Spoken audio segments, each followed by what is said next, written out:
क्या नेता का बच्चा कभी फौज में जाता है? नहीं जाता। नेता का बच्चा नेता बनता है, और वो नेता जो साइकिल पर चूहे मारने वाली दवा बेचता था, आज वो अरबपति बन के घूम रहा है और बोलता है हमने देश के लिए कुर्बानी की है। अरे तूने कौन सी कुर्बानी की है? तेरे घर में कौन शहीद हुआ है? तू कौन से लद्दाख के बॉर्डर पे गया है? उन शहीदों का आप मजाक करते हो, उन शहीदों का आप अपमान करते हो, उन शहीदों के नाम पे आप राजनीति करते हो। और राजनीति उन्होंने बोला पत्रकार भी करते हैं, मैं भी करता हूं, उन्होंने कहा एक पत्रकार ने। राजनेता करते हैं, बड़े लोग करते हैं, सब लोग कर रहे हैं। क्यों कर रहे हैं? कि सैनिकों की पेंशन बंद कर दो, अग्निवीर स्कीम लगा के आज 10 साल बाद वो भी खत्म कर दो, पैरामिलिट्री फोर्स की पेंशन बंद कर दो। एक सेना का जवान 22 साल में जाता है और ताबूत में उसकी बॉडी आती है, उसकी विधवा मां से कभी पूछा क्या हालत है? यदि उसकी शादी हुई तो उसकी बेवा बीवी से किसी ने पूछा? नेता बकवास करते हैं, यानी उनको एक बार खाकी पहन ली तो पूरी उम्र भर पेंशन चाहिए, उनको पूरी सुविधाएं चाहिए, अरबपति बन जाते हैं। उन्हें देश की क्या चिंता है? क्या है देश का योगदान? और इस तरीके से कड़क के पहली बार आप समझ सकते हो अमिताभ जी जो एक पत्रकार हैं, उन्होंने जमकर नेताओं का मुंह काला किया। बोला शर्म आनी चाहिए, आप दोनों हाथों से मलाई खा रहे हो और आप सैनिकों के ऊपर राजनीति करते हो, उनको पेंशन देने में आपको परेशानी हो रही है, क्योंकि आपका सब कुछ मिलना चाहिए, वो भाड़ में जाए। क्या वो मरने के लिए पैदा हुए हैं? क्या देश में कब ऐसी स्थिति आएगी जब लोग अपने आप इतने स्वावलंबी हो जाएं कि उन्हें सेना में जाने के लिए आपको रसिया की तरह नाक रगड़नी पड़ेगी? तब क्या नेताओं के बच्चे देश की रक्षा करने के लिए बॉर्डर पे जाएंगे? क्या क्रिकेटरों के बच्चे जाएंगे? क्या व्यापारियों के जो भी ब्यूरोक्रेट्स हैं उनके बच्चे जाएंगे? कोई नहीं जाएगा। आज आप किसानों के बच्चे हैं, इन्हें आप मजबूर कर रहे हो, इनसे आप उनका हक ले रहे हो। कम से कम देशभक्ति के बारे में सोचना चाहिए था। कम से कम आप पैसे को लेकर इतनी बनियागिरी करते हो और जिससे आहत हैं।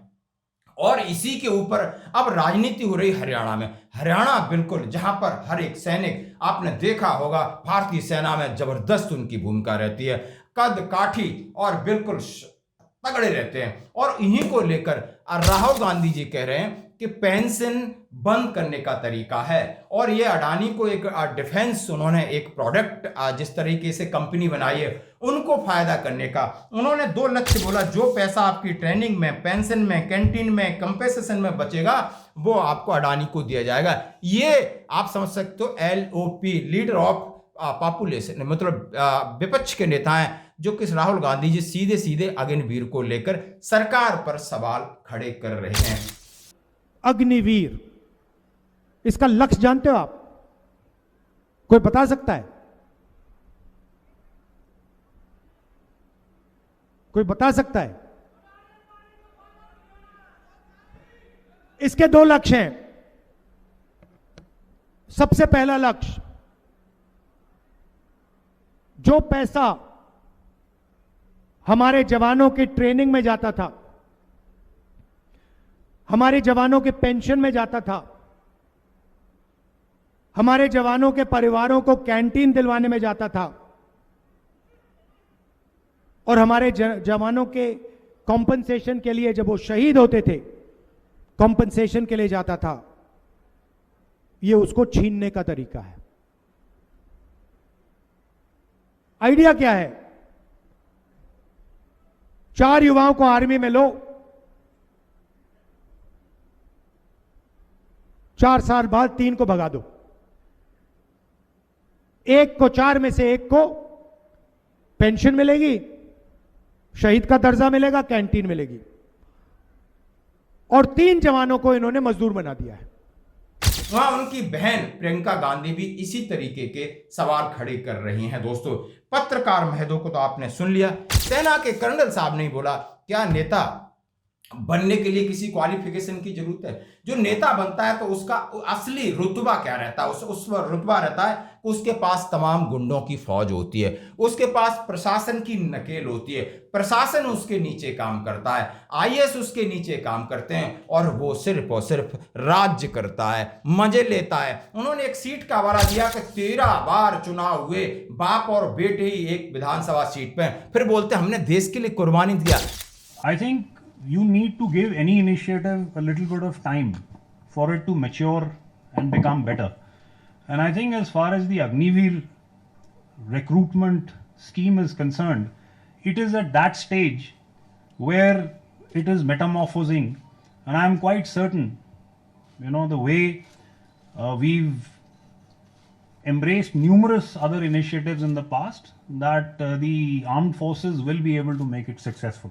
अरे तुम बकवास कर रहे हो, किसको बेवकूफ बना रहे हो? और ये बेवकूफ आज बना रहे हो, यदि आने वाले कल में प्राइवेट में सब लोग इसी तरह अग्निवीर की तरह इंटरेस्ट कम हुआ है। गांव के लोग, बिल्कुल गांव देहात के लोग बिजनेस करना शुरू कर रहे हैं, जाकर के कहीं मजदूरी करना शुरू कर रहे हैं, अग्निवीर का इंटरेस्ट कम हुआ है। और इसी तरह सरकार लीपापोती करती रही तो सब लोगों का ध्यान हट जाएगा। और उन्होंने कहा है तो फिर आगे जाएगा कौन? फिर आप कहां से लाओगे? फिर आप क्या लॉलीपॉप दोगे? आप तो जाओगे नहीं, क्रिकेटर को बच्चे जाएंगे नहीं। इन्हीं किसानों के बच्चों के साथ आप क्यों राजनीति कर रहे हो? क्यों खिलवाड़ कर रहे हो? टोपी लगा के, बैज लगा के बच्चा जाता है और फिर ताबूत में आता है घर। ताबूत में क्या उनको पुरानी पेंशन नहीं मिलनी चाहिए? दुनिया की बहस कर रहे हो? आप खादी पहनने लगे तो आपको जिंदगी भर पेंशन मिलेगी क्योंकि आप नेता हैं।